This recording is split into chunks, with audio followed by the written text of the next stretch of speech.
అనగనగా సింహపురి అనే ఒక గ్రామం ఉండేది. ఆ గ్రామంలో చంద్రం అనే ఒక కుర్రాడు ఉండేవాడు.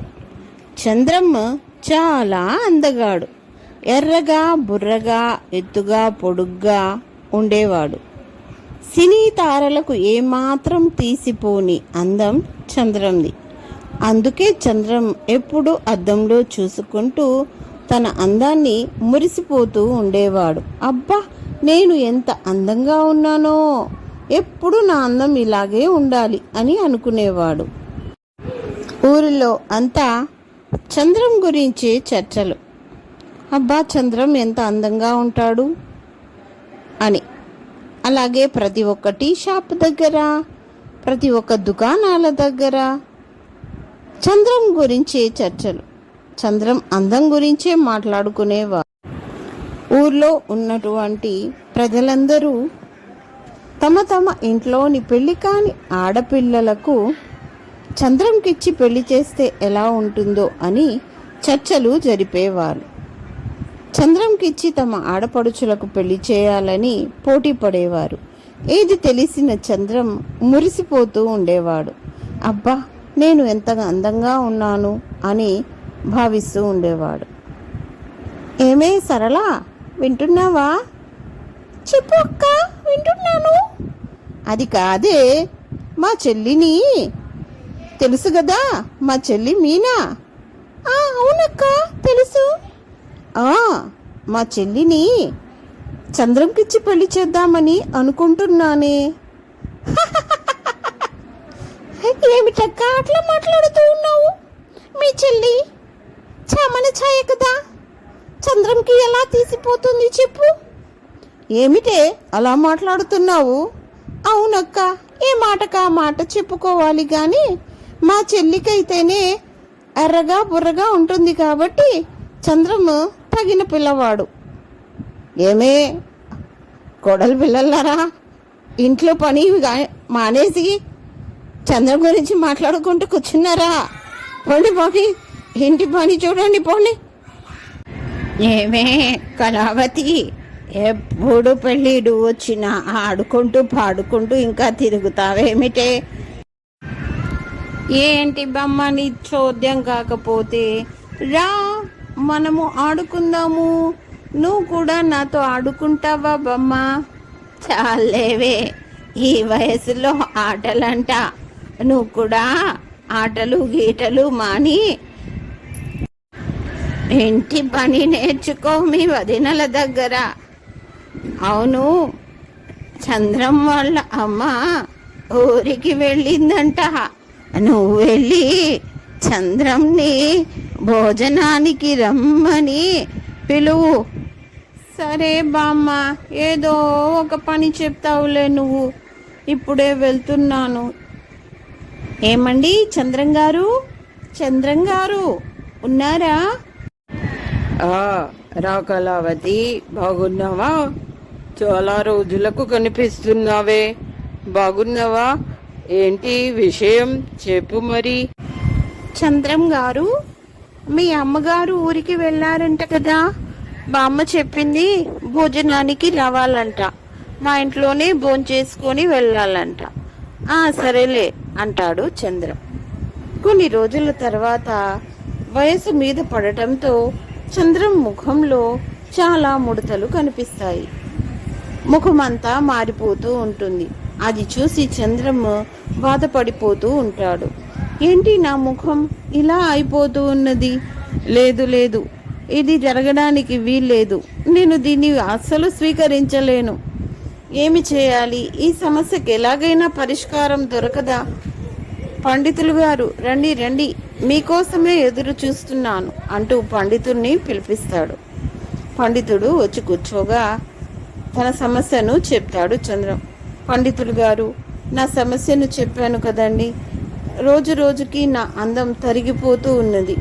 పెరుగుతుందేమో అంటే తరిగిపోవడం నేను అస్సలు తట్టుకోలేకపోతున్నాను పండితులు గారు. చూడు నాయనా, ఇది వయస్సు ప్రభావం నాయనా. అది అందరికీ సంభవించక తప్పదు. మరి వయస్సుతో అందం కూడా తగ్గిపోతూ ఉంటుంది. లేదు లేదు పండితులు గారు, నేను దీన్ని అస్సలు ఒప్పుకోను. నా అందం ఎప్పుడు అలాగే ఉండాలి, ఎప్పుడు తరిగిపోకూడదు. ఈ సమస్యకు మీరే ఎలాగైనా సమాధానాన్ని చూపించండి. సరే నాయనా, నీ సమస్యకు సమాధానం చెప్తాను. ఊరి చివర అడవిలో ఒక స్వామీజీ ఉన్నారు, చాలా మహిమగల స్వామీజీ. ఆయన్ని వెళ్ళి కలువు అని అనగా చంద్రం అడవి మార్గాన ఆ స్వామీజీని కలవడానికి వెళుతూ ఉంటాడు. మనసులో ఇలా అనుకుంటూ ఉంటాడు, స్వామీజీ కృపతో ఎలాగైనా నా సమస్య తీరితే బాగుండు. మునుపటిలాగా నేను మళ్ళీ ఎర్రగా బుర్రగా అందంగా తయారవ్వాలి. లేకపోతే ఈ వృద్ధాప్యాన్ని నేను ఎలా తట్టుకునేది, జీర్ణించుకోలేకపోతున్నాను అని అనుకుంటూ స్వామీజీ వద్దకు వెళ్ళి తన సమస్యని స్వామీజీతో చెబుతాడు. బోరున విలపిస్తాడు. ఓ ఓ, స్వామీజీ, ఓ స్వామీజీ, నా సమస్యకు సమాధానం చూపించండి. ఓ స్వామీజీ, చెప్పు నాయనా, ఏమిటి నీ సమస్య అని స్వామీజీ అడగగా చంద్రం తన బాధను చెప్పుకుంటాడు. ఎంతగా స్వామీజీ చెప్పినా అర్థం చేసుకోడు. అప్పుడు స్వామీజీ చంద్రంతో ఇలా అంటాడు, చూడు చంద్రం, నీ సమస్యకు సమాధానం అయితే నా దగ్గర ఉంది. ఈ మాయా దర్పణాన్ని నేను నీకు ఇస్తున్నాను. ఈ మాయా దర్పణంలో నువ్వు ఎప్పటి వరకు నీ అందాన్ని చూసుకుంటూ ఉంటావో నువ్వు ఎప్పుడూ నిత్య యవ్వనవంతుడుగానే ఉంటావు. కానీ ఒక విషయం జాగ్రత్త సుమా. ఏమిటి స్వామి అని అడుగుతాడు చంద్రం.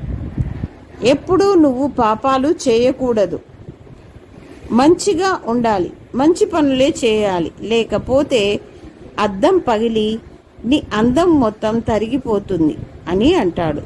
సరే అని చంద్రం ఆ మాయా దర్పణాన్ని తీసుకున్న వెంటనే మునుపటి కంటే ఇంకా ఎక్కువ యవ్వనంగా అందంగా తయారవుతాడు. చాలా సంతోషపడుతూ ఆ మాయా దర్పణాన్ని అడవి మార్గాన జాగ్రత్తగా తీసుకుని తన ఇంటికి చేరుతాడు చంద్రం. కొన్ని రోజుల తరువాత పొరుగింటి ఆవిడ చిత్ర అనే ఆమె చంద్రం వద్దకు వస్తుంది. చూడయ్యా చంద్రం, మా చెల్లి మీనాని నువ్వు పెళ్లి చేసుకుంటావా లేదా చెప్పు, లేకపోతే వేరే ఎక్కడైనా పెళ్లి చేసేయమంటావా అని అడగగా, మీ చెల్లి నా పెళ్లి చేసుకోవాల్సింది, వెళ్ళవే వెళ్ళవే వెళ్ళవే అని తన్ని తరిమేస్తాడు చంద్రం. తన అందాన్ని చూసుకుని గర్వం ఎక్కిన చంద్రం రోజు రోజుకి అలా పాపకార్యాలు చేసేవాడు. ఇవన్నీ తెలిసినటువంటి పురోహితుడు వస్తాడు. ఏమయ్యా చంద్రం, నీకేమైనా మతుండే ఇలాంటి పనులు చేస్తున్నావా? స్వామీజీ చెప్పిందేమి, నువ్వు చేస్తున్నదేమి? స్వామీజీ చెప్పిన ప్రకారం నడుచుకుంటేనే ఆ మహిమగల దర్పణం పనిచేస్తుంది, ఈ విషయం మరిచావా అని అడుగుతాడు. దానికి చంద్రం గర్వంతో, చాలే, ఏమి విరవీగుతున్నావు, వెళ్ళు ఇక్కడి నుంచి, వెళ్ళవయ్యా, వెళ్ళు వెళ్ళు, ఏదో నువ్వే సమాధానం చూపించినట్టున్నావే, నీ వల్లే నాకు అందం వచ్చిందనుకుంటున్నావా, వెళ్ళు అంటూ తరిమి కొడతాడు. రోజు రోజుకి పాపకార్యాలు చేస్తాడు. రోజుకొక అమ్మాయిని ఇంటికి పిలిపించుకుంటాడు. ఆమెతో సన్నిహితంగా గడిపి మళ్ళీ ఆమెని ఏడిపించి బాధపెట్టి అక్కడి నుంచి తరిమిగొట్టి పంపించేవాడు. ఇలా రోజు రోజుకి చంద్రం యొక్క ఆగడాలు ఆ ఊర్లో ఎక్కువైపోసాగాయి. ఊర్లో వాళ్ళందరూ చంద్రంని అసహించుకోవడం మొదలుపెట్టారు.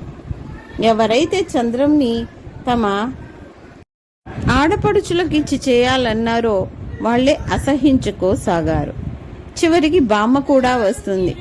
ఏమయ్యా చంద్రం, మా పాపం కళావతిని పెళ్లి చేసుకుంటానని చెప్పి మాయ మాటలు చెప్పి పెళ్లి చేసుకోకుండా వదిలేస్తావా?